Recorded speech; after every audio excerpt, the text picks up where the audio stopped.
Boa noite a todos. Graças a Deus, né? Conseguimos novamente chegar aqui nessa segunda-feira, dia do comerciário, né? As ruas vazias, mas felizmente tivemos força de vontade, né? Para nos entregarmos de novo aos braços do Pai. E então vou ler aqui uma página de Sementes da Felicidade, de Lorival Lopes, abrindo ao acaso, lição 125. Desperte a alegria e a saúde. Durante este dia, sinta a alegria penetrando no seu corpo todo. Veja-se com o máximo de saúde que alguém pode ter. Tudo em você funciona como uma máquina fenomenal, em perfeitas condições. Nada de atrapalho, doença, infelicidade.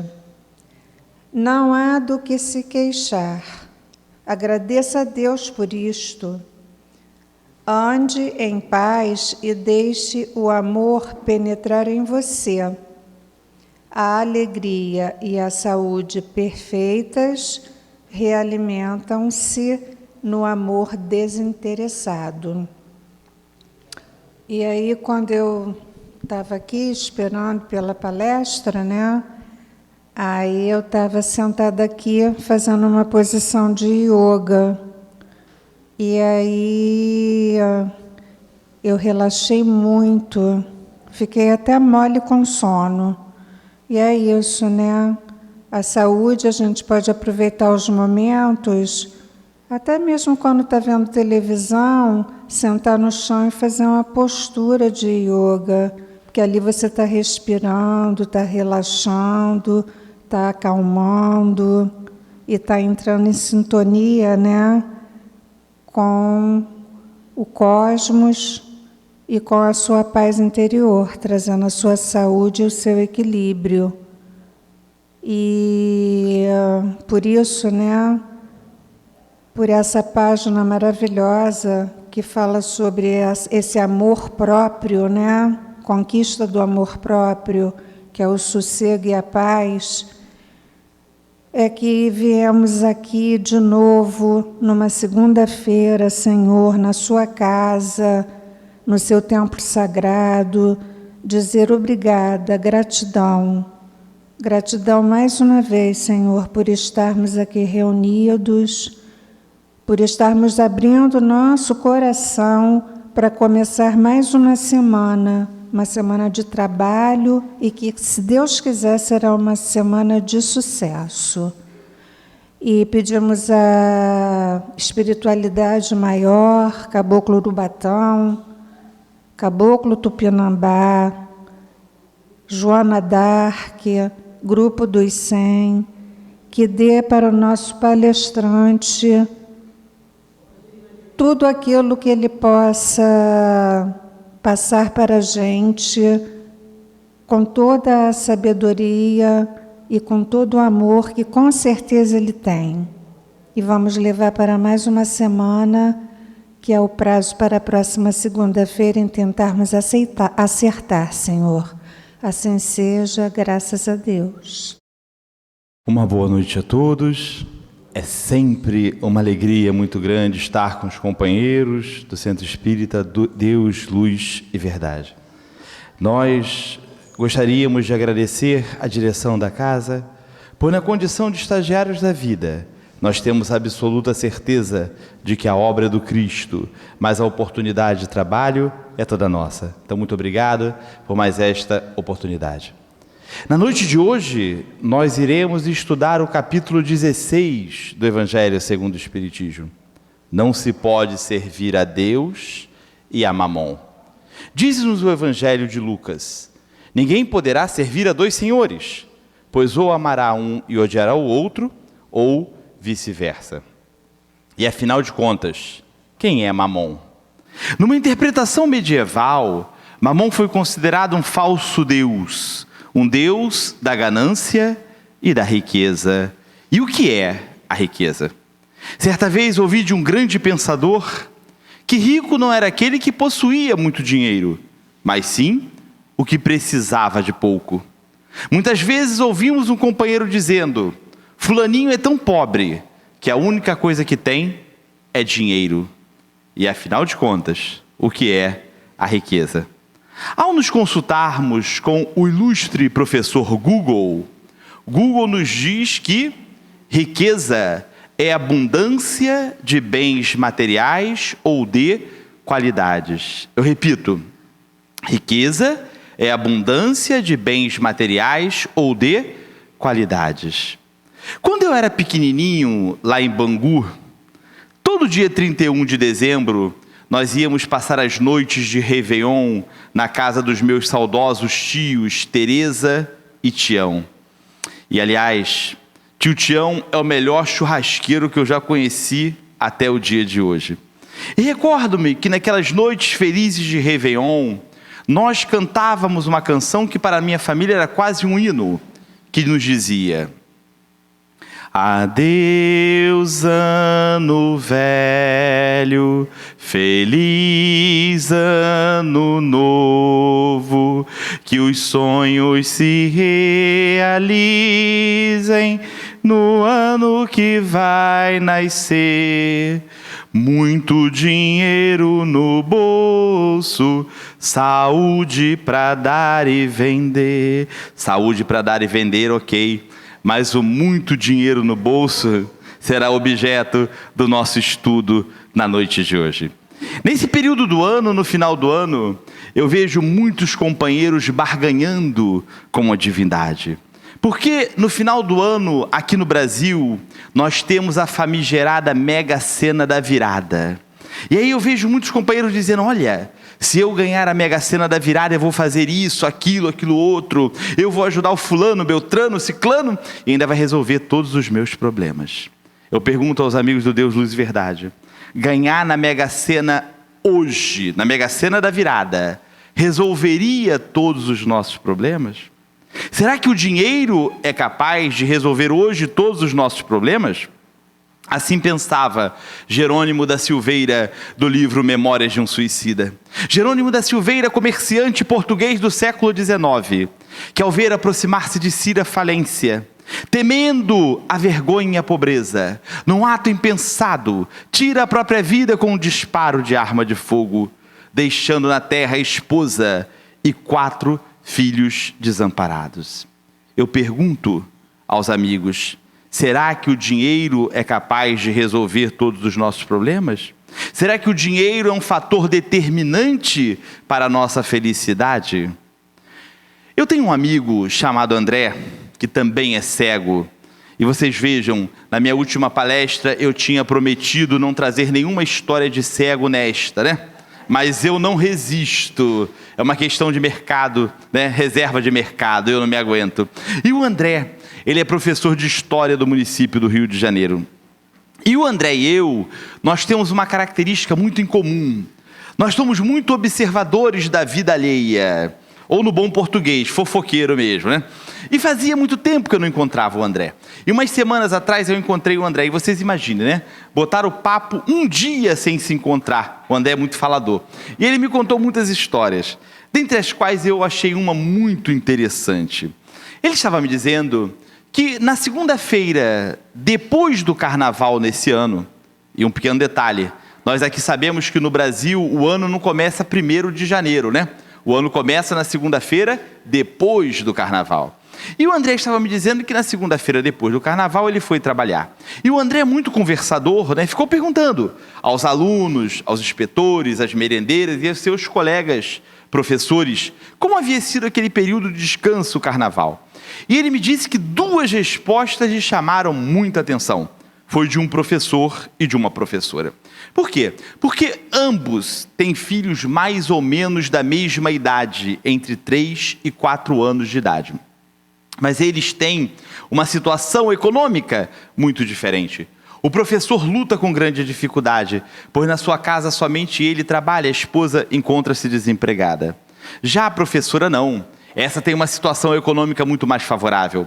Porque além dela trabalhar, seu marido, ele é mergulhador da Petrobras. E ela própria possui 2 pensões deixadas por seus pais, numa época em que servidores públicos, ao desencarnarem, deixavam as pensões para os filhos, principalmente para as filhas. Mas aí, quando ele foi conversar com o professor, eu falei: "Ei, tá tudo bem?" Ele falou: "Tá tudo ótimo, André." Ele perguntou: "E como é que foi seu carnaval?" "Foi maravilhoso, André. Esse carnaval eu consegui realizar um grande sonho. Fui passar o carnaval na região dos lagos, em Cabo Frio." E o André falou: "Pô, Cabo Frio, que maravilha, né? A Praia do Forte, a Praia do Peró, a Praia das Conchas, a Picanha do Zé, que maravilha, Cabo Frio." Ele falou: André, aluguei um Airbnb. E o que nós fizemos? Eu, antes de viajar, eu fui na Casa e Vídeo. Comprei aquele carrinho que a gente bota a cadeira, bota o guarda-sol, o cooler. E o que eu fazia? Todo dia de manhã, eu acordava antes da minha esposa e da minha filha. Descia. Na esquina do nosso prédio tinha um depósito. Eu ia lá, comprava um saco de gelo, voltava para casa, arrumava o cooler, botava as bebidas, botava os petiscos e aguardava a minha esposa e a minha filha acordarem. Quando elas acordavam, nós tomávamos café e partiu praia. Passávamos o dia todo na praia, minha filha ficava ali brincando com outras crianças. O André ficou muito feliz por ele. Quando o André foi conversar com a professora, ele falou: "Tá tudo bem?" Ela falou: "Tá." E o André percebeu que ela estava um pouco desanimada, né? E aí o André perguntou: "Mas e como é que foi seu carnaval?" Ela: "Foi bom, André." E o André perguntou: "Você foi para onde?" Ela falou: André, eu fui para um resort no Nordeste." E o André pensou: Nordeste, que maravilha, né? Aquela água quente, aquela comida gostosa, o povo simpático, alegre. E o André perguntou: "Mas o que houve? Que percebeu ela tão desanimada?" E ela falou: "Não, André, não houve nada não. O problema todo é que o fulaninho, o filho, não me deixou fazer nada. Quis que eu ficasse o tempo todo brincando com ele na areia. Eu não pude ler meu livro, não pude assistir a minha série." Eu pergunto aos amigos: será que o dinheiro é capaz de resolver todos os nossos problemas? Será que o dinheiro é fator determinante para a nossa felicidade? O que nos diz o Livro dos Espíritos? Na questão 922 do Livro dos Espíritos, Kardec nos diz: olha, a felicidade na Terra, ela é relativa à posição de cada um.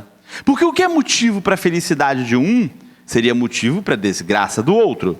Mas então Kardec pergunta aos benfeitores: haverá, no entanto, alguma soma comum de felicidade para todos os seres humanos que estão na Terra?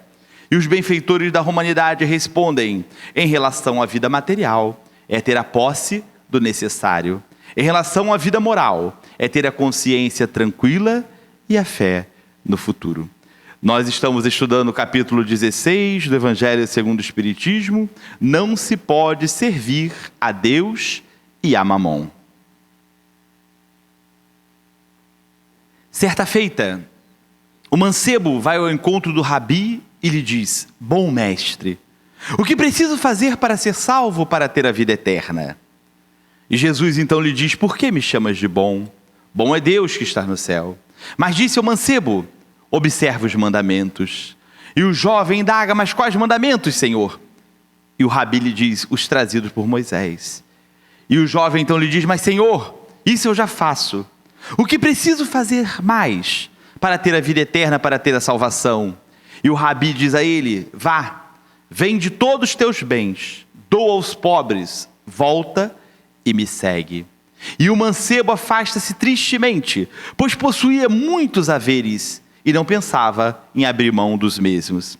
Então o Rabi disse aos seus discípulos: em verdade eu vos digo, é mais fácil que o camelo passe por um buraco de uma agulha do que o rico entrar no reino dos céus.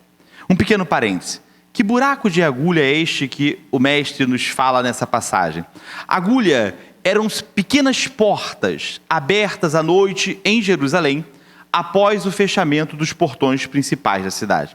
Então, quer dizer, o que Jesus quis nos dizer? Que é mais fácil um animal de grande porte, como um camelo, passar por o buraco desta pequena porta, do que o rico entrar no reino dos céus. Também no Evangelho de Lucas, nós temos o caso de Lázaro.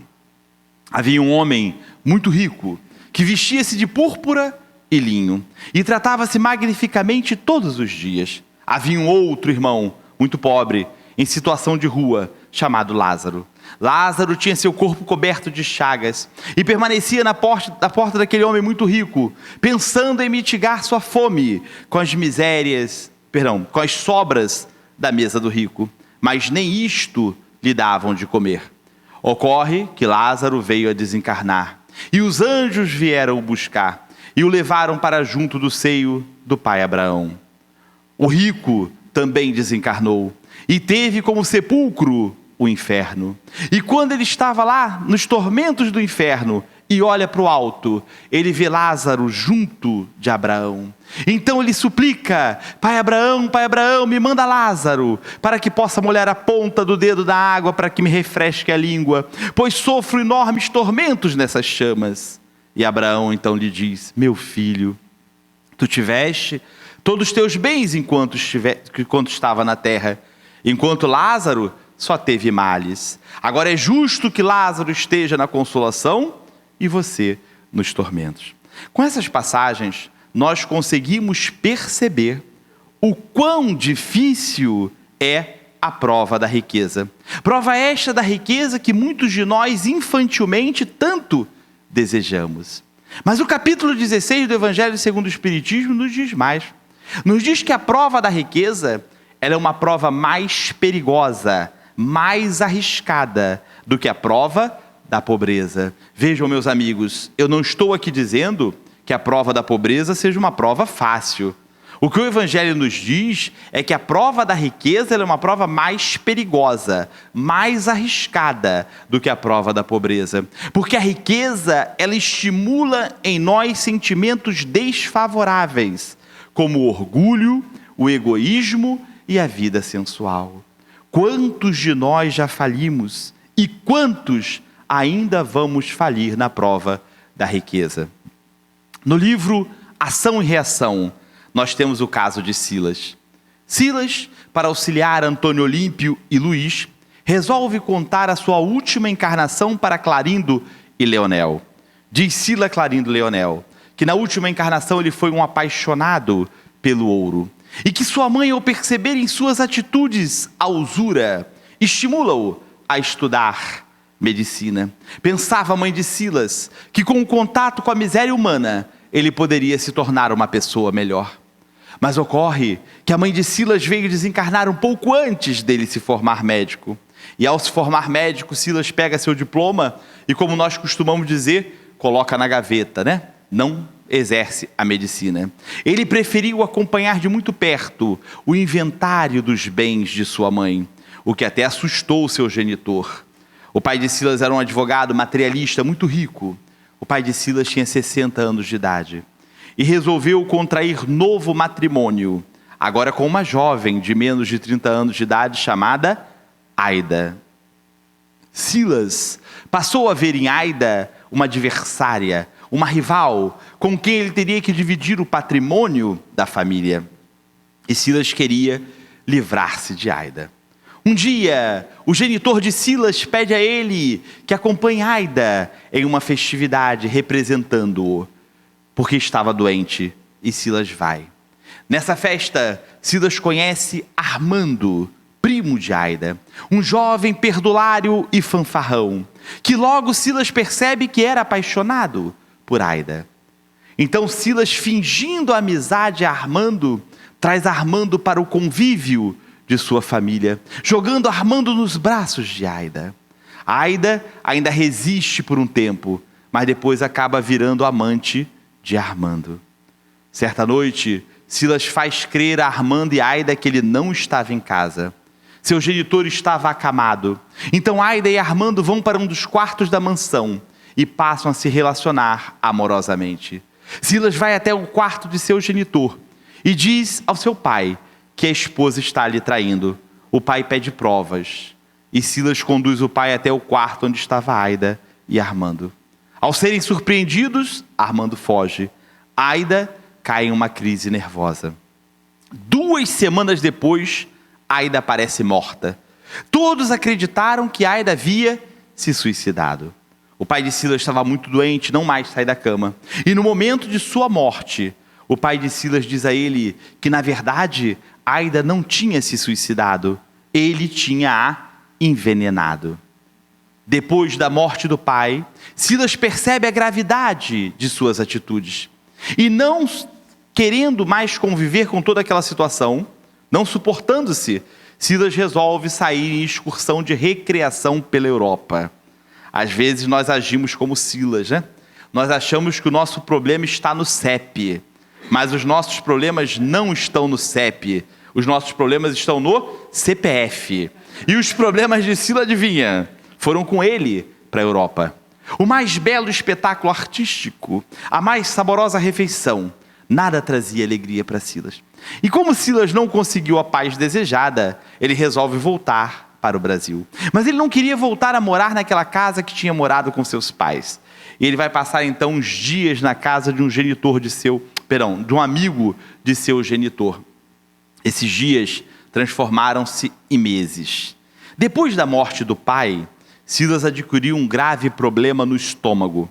E certa noite, quando ele vai na adega do amigo de seu pai pegar um remédio para o estômago, ele confunde-se e pega um frasco de veneno e toma o frasco de veneno. Silas despede-se daquela encarnação e passa a vagar nas trevas, até ser resgatado por amigos de seu pai e levado para aquela colônia, para a mansão, onde trabalhava hoje como assistente. O pai de Silas é Drúzio, o diretor da mansão.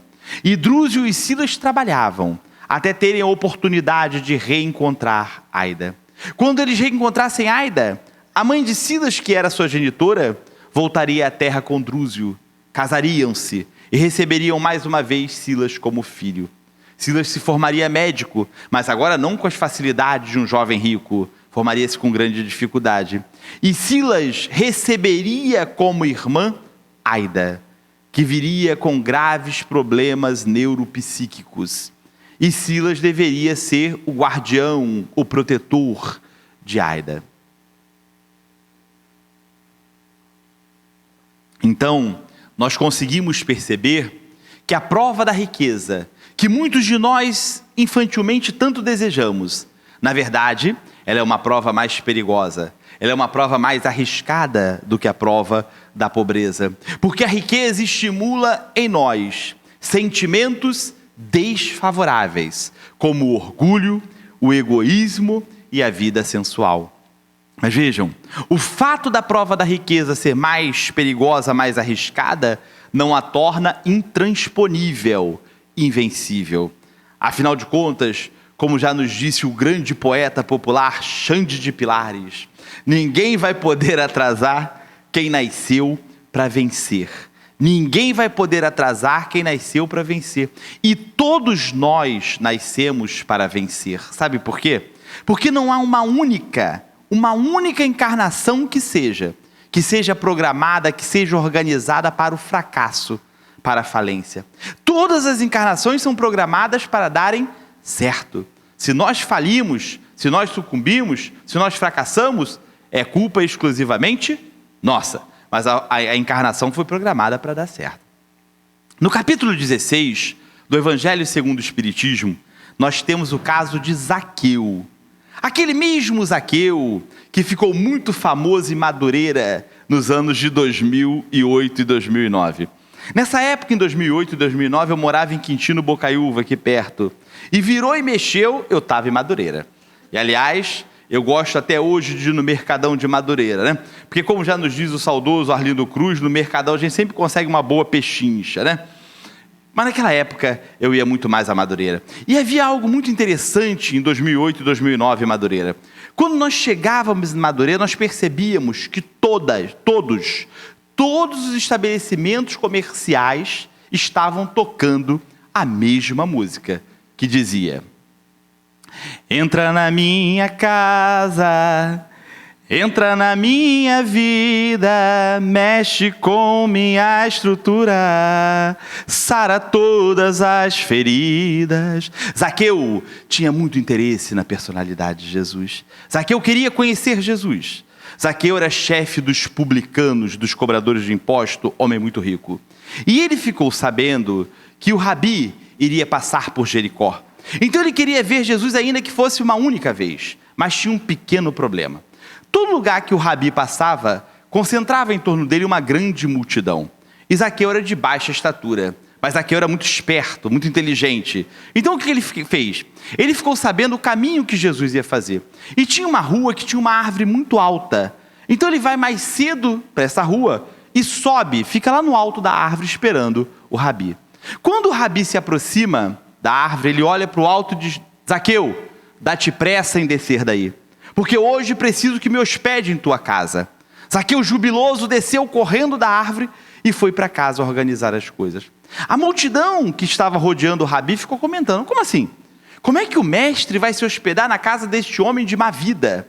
Nós precisamos recordar que para os judeus, a cobrança de imposto pelo Império Romano era algo execrável. Mas quando mais tarde Jesus chega na casa de Zaqueu, Zaqueu muito feliz vem ao encontro do Rabi e diz: Senhor, já doei metade dos meus bens para os mais pobres, e eu te prometo que todo aquele que eu causei prejuízo, eu irei indenizar com 4 vezes mais. Disse então o Rabi: hoje a salvação entrou nesta casa. E apontando para Zaqueu, disse aos discípulos: pois também este é filho de Abraão, e o Filho do Homem veio para o que estava perdido. No livro A Casa do Penhasco, nós temos o caso de Fábio. Após casarem-se, Fábio e Angélica vão morar num apartamento da cidade. Até que o pai de Angélica, sogro de Fábio, é transferido do banco para uma outra cidade. Então Fábio compra a Casa do Penhasco e vai morar lá com Angélica. Angélica não podia ter filhos biológicos devido a um câncer que tivera na juventude. E ela e Fábio programaram de terem filhos do coração. Fábio e Angélica adotaram 5 crianças. Fábio era um próspero empresário, dono de uma rede de sorveterias no litoral e imobiliárias. Era um ótimo patrão. Contratava meninos carentes, estimulando-os a estudar e dando-lhes assistência médica. Como não havia na cidade de Fábio uma creche pública, Fábio fundou e mantinha uma creche, onde mães pobres poderiam deixar seus filhos para trabalhar. Angélica auxiliava do serviço da creche. Fábio também fundou e mantinha um pronto-socorro. E era um importante colaborador das obras sociais da casa espírita que frequentava. Mas tinha um pequeno problema. Fábio havia programado na pátria espiritual de vir muito rico e depois tudo perder, ficar pobre, para testar ver se ele ia se revoltar com a pobreza. Mas Carmelo, o anjo guardião daquela família, preocupava-se com a programação de Fábio, pois a falência de Fábio não traria prejuízos apenas para ele e sua família, mas para tantas outras famílias que ele assistia. Então Carmelo resolve fazer uma consulta à colônia espiritual que era responsável pela encarnação de Fábio, quanto à possibilidade de alterarem aquela programação. Alguns dias depois, Carmelo é chamado na colônia e os orientadores dizem a ele que sim, será possível alterar a programação, pois Fábio soube ser depositário fiel dos bens que lhe foram confiados. E a sua falência traria muito mais prejuízos para as famílias que ele assistia do que propriamente para ele e para a sua família. Foi assim que na manhã do dia seguinte, Fábio, ao acordar, influenciado por Carmelo, desiste da venda da rede de sorveterias para a compra de uma chácara para lotear, negócio este que seria responsável pela sua falência. Então vejam, o fato da prova da riqueza ser mais perigosa, ser mais arriscada do que a prova da pobreza, não a torna intransponível, invencível. Vide o caso de Zaqueu e Fábio. Mas muitos espíritos temem a prova da riqueza, inclusive este que vos fala. Meus companheiros lá no meu trabalho, eles têm o hábito de fazer bolão, né? Para jogar na Mega Sena, na Loto Fácil, na Quina. E no começo eles me convidavam para participar. Falavam: Rodrigo, participa com a gente, é apenas R$10. Até que um dia eu perguntei, falei, quem estava organizando, falei: fulano, se nós ganharmos, cada um vai ganhar mais ou menos quanto? Ele falou assim: Rodrigo, mais ou menos entre 30 e 20 milhões de reais. Eu falei: quero participar não. Ele falou: Rodrigo, deixa de ser pão duro, é apenas R$10. Aí eu tive que explicar. Eu falei: veja bem, rapaz, falei para ele, veja bem, se Deus, nesta encarnação, não achou por bem me dar a prova da riqueza, Para que eu vou procurar sarna para me coçar? E aí eu falei para eles, vamos fazer um negócio? É melhor que eu não participe. Porque se eu participar, eu vou acabar torcendo para não ganhar. E eu vou prejudicar vocês. Então vamos fazer o seguinte, eu não participo. E na hora que vocês ganharem, vocês fazem uma vaquinha, só para me ajudar a quitar o apartamento. Mas eles me ameaçam. Eles falam, Rodrigo, a gente não vai te dar R$1. E ainda tem mais. Você vai ficar aqui na Quinta Cível trabalhando sozinho, porque todo mundo vai parar de trabalhar. Mas eu confio na amizade e na generosidade dos meus companheiros de trabalho. E tenho a certeza que na hora que eles ganharem, eles não só vão me ajudar a quitar o apartamento, como me vão propiciar uma bela viagem com a Nívia e as meninas, quem sabe para Roma ou para Paris. Eu estou nessa torcida, estou nessa expectativa. Mas vejam, espíritos muito mais experimentados do que eu, muito mais experientes do que eu, também temiam a prova da riqueza. Por exemplo, Eustáquio e Condessa Paula. No livro Eustáquio, 15 séculos de uma trajetória, nós temos o caso de Lisandro. Após retornar de uma encarnação vitoriosa no século XVII, onde pôde reconciliar-se com antigos desafetos, os belos portões dourados de Alvorada Nova recepcionam Eustáquio, conduzido por seu mentor Genivaldo. Após recuperar-se espiritualmente, Eustáquio vai ao encontro do seu orientador Agamenon e diz a Agamenon que gostaria de retornar ao palco da terra para continuar a sua jornada evolutiva, o que Agamenon concorda. E Agamenon diz para ele, Eustáquio, agora você terá uma encarnação chave. E diz para ele, olha, você vai reencarnar num país que tantas vezes te viu nascer, a França. E numa prova que tantas vezes você fracassou, você sucumbiu à opulência, à riqueza. E diz ainda Agamenon, Eustáquio, você vai reencarnar no momento de grandes transformações da França. Foi assim que no ano de 1737, Eustáquio retorna a Paris, agora na personalidade de Lisandro. Lisandro reencarnou numa família muito rica e foi um participante ativo dos caminhos que levaram a França à sua maior revolução, a Revolução de 1789. Lisandro era um defensor dos ideais iluministas, combatia a pena de morte e toda forma de sofrimento do ser humano. No livro O Céu e o Inferno, nós temos o caso de Condessa Paula. Condessa Paula é uma mulher jovem, bela, nascida de uma família nobre, que tratava os socialmente menos favorecidos como irmãos, sem superioridade, sem uma proteção humilhante. Condessa Paula observava a orientação cristã que nos diz que não saiba a vossa mão esquerda o que dá a direita. A caridade praticada por Condessa Paula só era do conhecimento dela e dos pobres infelizes que ela assistia. Mas não pense, meus amigos, que Condessa Paula tinha uma vida muito diferente das pessoas de sua época. Não. Condessa Paula era casada, tinha filhos. Mas o que fazia Condessa Paula? Evitava o desperdício. E com o dinheiro que ela evitava o desperdício, ela assistia os socialmente menos favorecidos. Então, em causa própria, em minha defesa, eu digo que espíritos muito mais experimentados, muito mais experientes do que eu, também temiam a prova da riqueza, como Eustáquio e Condessa Paula. Quando nós definimos a palavra riqueza, nós dissemos que a riqueza é a abundância de bens materiais ou de qualidades. Eu repito, riqueza, abundância de bens materiais ou de qualidades. No Evangelho de Mateus, nós temos a parábola dos talentos.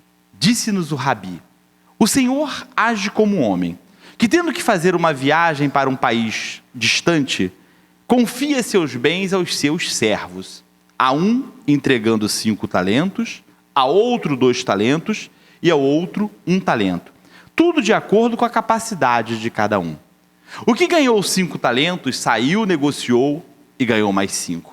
O mesmo fez aquele que ganhou 2 talentos. Saiu, negociou e ganhou mais 2. Aquele, no entanto, que ganhou apenas 1 talento, temendo a severidade de seu amo, faz um buraco na terra e enterra aquele talento. Algum tempo depois, o amo retorna da viagem. E aí ele vai tomar contas aos seus servos. Aquele que ganhou 5 talentos lhe diz, Senhor, tu me deste 5 talentos. Eu saí, negociei e ganhei mais 5. te devolvo 10 talentos. Disse o amo: servo bom e fiel. Como foste fiel em pouca coisa, dar-te-ei muito mais. Vem, compartilha da alegria do teu senhor. Aquele que ganhou 2 talentos também disse: Senhor, tu me deste 2 talentos. Eu saí, negociei e ganhei mais 2. Te restituo 4 talentos. Disse o amo: servo bom e fiel. Como foste fiel em pouca coisa, dar-te-ei muito mais. Vem, compartilha da alegria do teu senhor. Aquele, no entanto, que ganhou apenas 1 talento, disse: Senhor, sei que é homem severo, que ceifa onde não semeastes e colhe onde nada puseste. Temendo-te, enterrei o teu talento, e hoje te restituo o que é teu. Disse o amo: servo infiel e preguiçoso, e mandou que seus soldados tirassem o talento dele e o lançassem nas trevas exteriores, onde haveria pranto e ranger de dente. Nós estamos no dia 20 de outubro, e o final do ano se aproxima de forma mais rápida, né? A partir desse momento. E eu sei que é hábito de muitas pessoas, assim como é meu, no final do ano fazer uma reflexão, um balanço do que fez naquele ano, né? E no nosso caso, do que nós fizemos no ano de 2025. Então fica o convite, nós pensarmos o que nós estamos fazendo dos nossos talentos. Nós poderíamos ler a palavra talento como oportunidade, possibilidade, aptidões. O que nós estamos fazendo com as nossas oportunidades, com as nossas possibilidades, com as nossas aptidões? Porque nas nossas vidas, tal qual na parábola dos talentos, há uma viagem, com uma pequena diferença. Na parábola do talento, quem está viajando é o amo. E nas nossas vidas, quem viaja? Nós. Nós estamos viajando nesse momento, aqui na Terra. Mas chegará um momento que nós vamos retornar para casa, para a verdadeira pátria, para a pátria espiritual. E quando nós voltarmos para casa, para a verdadeira pátria, para a pátria espiritual, será nos indagado o que nós fizemos dos nossos talentos, das nossas oportunidades, das nossas possibilidades, das nossas aptidões. E aí? Será que nós seremos considerados como aquele servo que ganhou 5 e 2 talentos? Servo bom e fiel? Ou será que nós seremos considerados como aquele que ganhou apenas 1 talento? Servo infiel e preguiçoso. Será que nós estamos multiplicando as nossas oportunidades, as nossas possibilidades, as nossas aptidões? Ou será que por preguiça e medo nós estamos enterrando as nossas oportunidades, as nossas possibilidades, as nossas aptidões, os nossos talentos? Então fica o convite para os amigos de Deus, Luz e Verdade, nós refletirmos até o dia 31 de dezembro o que nós estamos fazendo dos nossos talentos. O item 9 do capítulo 16 do Evangelho segundo o Espiritismo nos fala da verdadeira propriedade. Diz-nos o Evangelho segundo o Espiritismo: qual é a nossa verdadeira propriedade? É tudo aquilo que nós vamos poder levar conosco quando retornarmos para casa, para a verdadeira pátria, para a pátria espiritual. Tudo aquilo que nós encontramos quando chegamos e tudo aquilo que nós vamos deixar quando nós formos embora, nós somos meros depositários. Então, na verdade, tudo que é de uso do corpo não nos pertence. Nós somos usufrutuários, administradores. O que é nosso? É o que é de uso da alma. E, Rodrigo, o que é de uso da alma? A nossa inteligência, o nosso conhecimento, as nossas qualidades morais. A nossa inteligência, os nossos conhecimentos, a nossa qualidade moral, esta é a nossa verdadeira propriedade. Porque nós vamos poder levar conosco quando voltarmos para casa, para a verdadeira pátria, para a pátria espiritual. A questão 814 do Livro dos Espíritos nos diz o seguinte, que a riqueza, o poder, a pobreza são provas. São meios que Deus tem de nos testar em situações diferentes. E nos fala mais a parte final, que na verdade nós escolhemos essas provas. Nós bem sabemos que na medida em que o espírito atinge um certo nível de consciência, de maturidade, nós passamos a participar da escolha das nossas provas. Então é isso que está nos dizendo a questão 814 do Livro dos Espíritos, que a riqueza, o poder, a pobreza são provas, são meios que Deus tem de nos testar de maneiras diferentes e que na maioria das vezes nós próprios participamos da escolha dessas provas.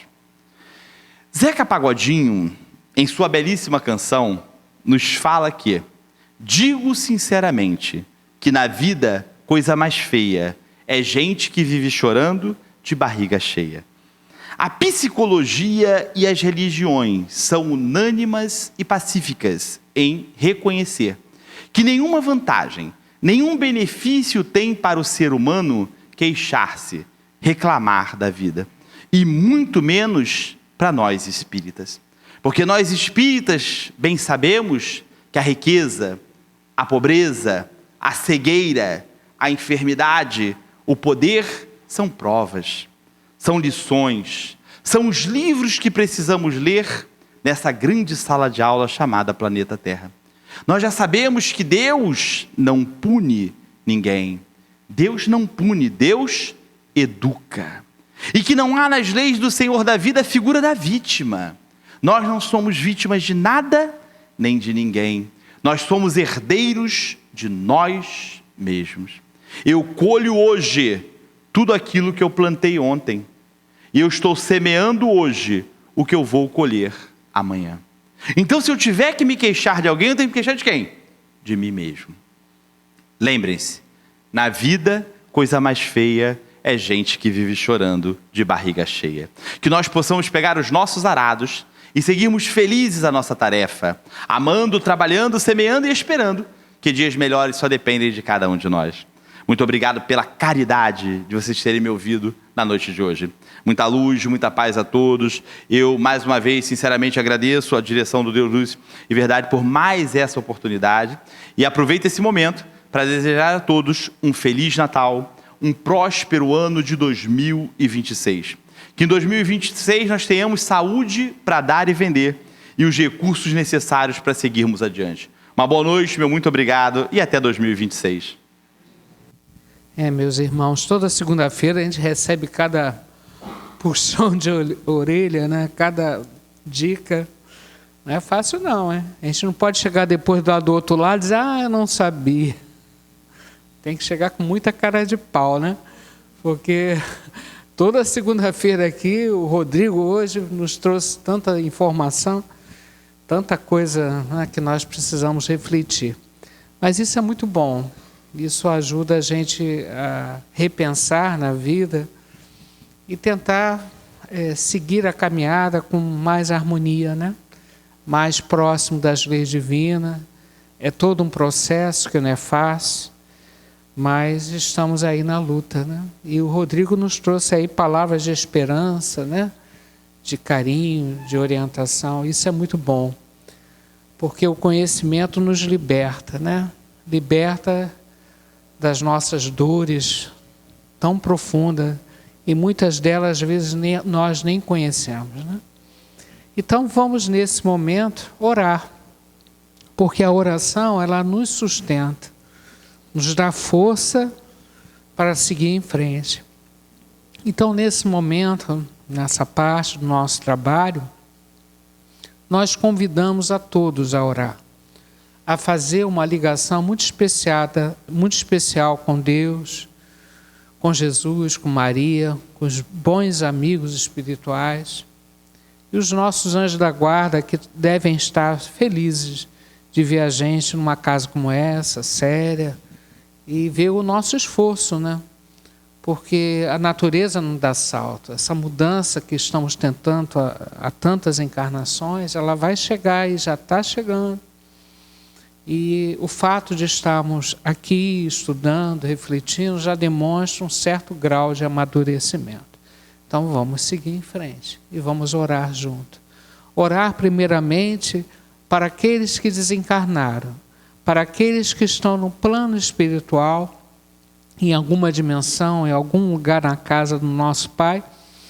E com certeza nós podemos fazer uma ligação muito especial com eles, uma ligação de saudade, mas de confiança, uma torcida para que esses nossos entes queridos estejam bem. E eles com certeza vão ficar felizes de ser lembrados. É só nós nos colocarmos no lugar dele, né? Se a gente estivesse do outro lado, ver lá, eles estão lembrando de mim, com saudade, com carinho. E além da lembrança, nós consolamos um pouco o coração e torcendo, né, para que eles estejam bem no plano espiritual, né? Então, primeiramente, eu quero pedir pela nossa irmã Sônia Barbosa, desencarnou em 18 de outubro, no último sábado. Irmã, amiga da nossa irmã Cristiane aqui presente, mandando um carinho muito grande por ela. Ela passou por momentos difíceis, doenças. E a nossa irmã Sônia seja muito bem recebida no plano espiritual, com muita paz, alegria, com entendimento, né, dessa prova delicada que ela passou.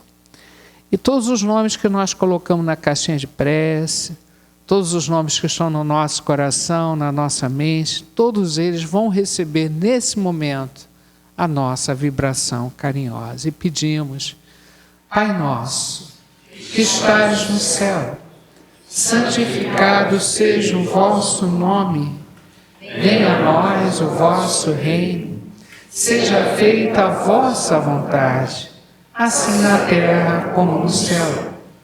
O pão nosso de cada dia nos dai hoje. Perdoai as nossas ofensas, assim como nós perdoamos os nossos ofensores. Mas não deixeis cair em tentação. Livrai-nos de todo mal, que assim seja. Com essa prece tão maravilhosa, ensinada por Jesus, nós damos de presente a esses corações, não só para aqueles que nós tivemos uma ligação nessa vida ou em outras vidas, mas para tantos irmãos que nós não conhecemos, tantos irmãos que vieram hoje a essa casa, estão aqui no plano espiritual, estudando junto com a gente e se fortalecendo para a caminhada no plano espiritual.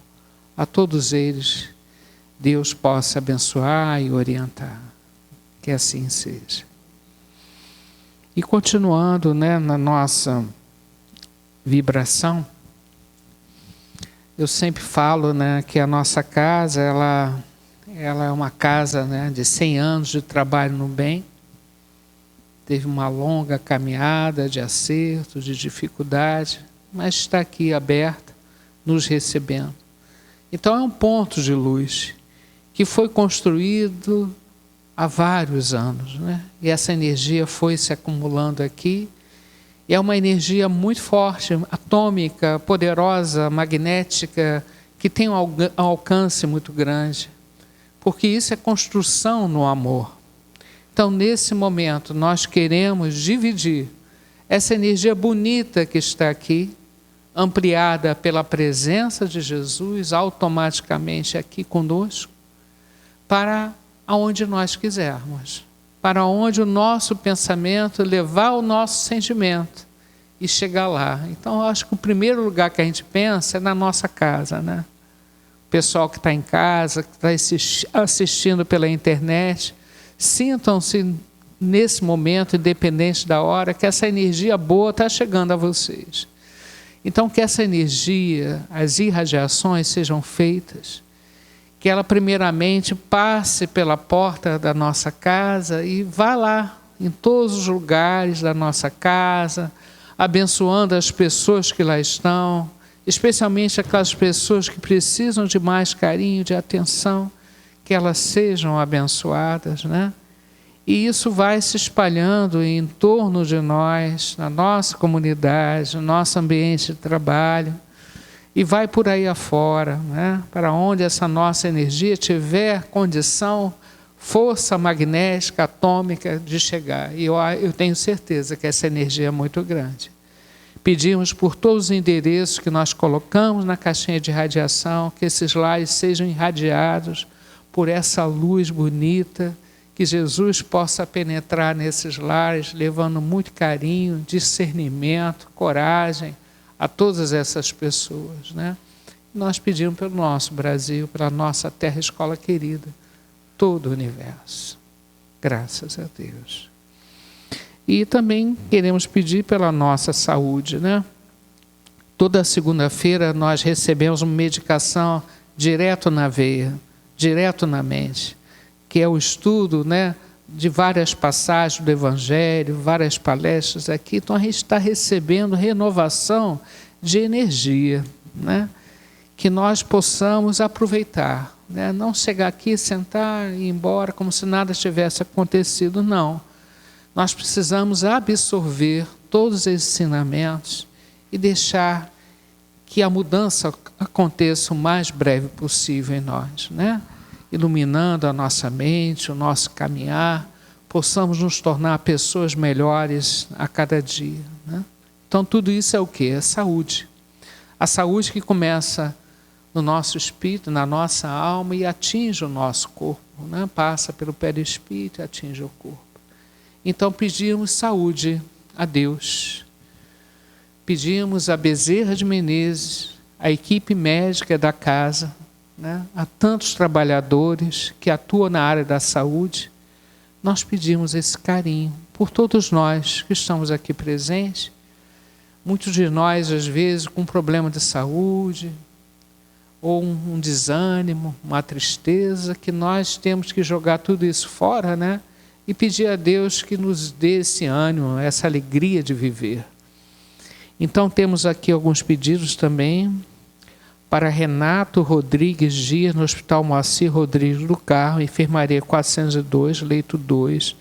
Está com uma fibrose no intestino, uma doença muito rara. E eu peço à equipe aqui que acompanhe esse caso, ilumine os médicos da terra, para que o nosso irmão Renato se recupere, né? E também nosso irmão Jorge Luiz Ferreira da Silva, no Hospital Souza Aguiar, CTI 2, 211, leito 2, é um paciente renal, até frequenta aqui a casa e mora aqui do lado.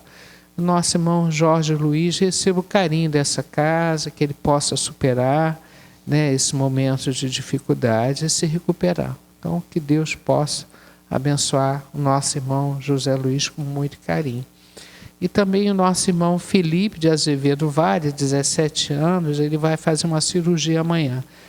Não temos aqui detalhes, né?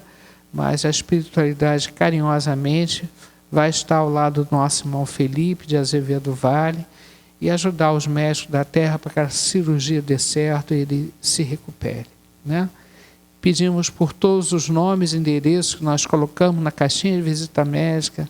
Nós temos como para cada caixa uma equipe responsável que avalia, que estuda, vai lá e procura inspirar as pessoas, né, ajudá-las de alguma forma.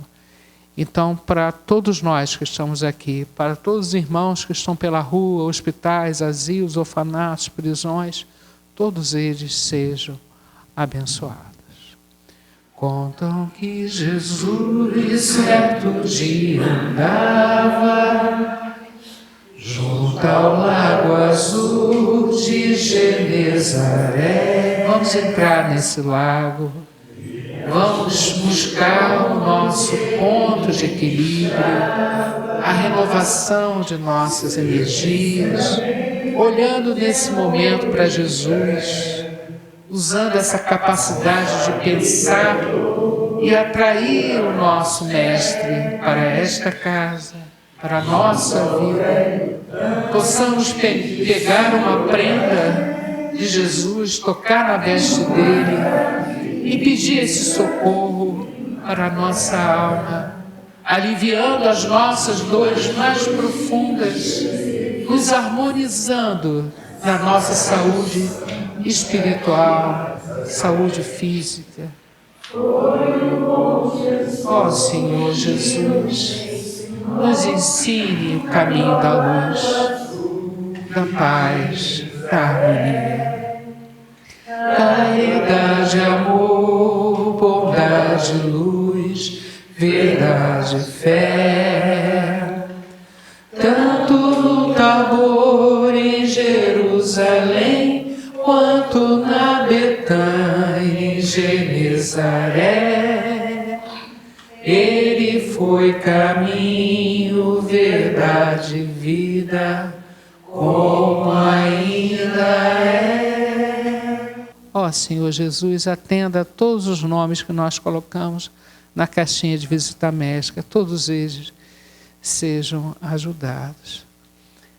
O nosso irmão Rodrigo gosta muito de música, né? Isso é bom, né? Isso tem a ver com a cara, né, da nossa casa, né?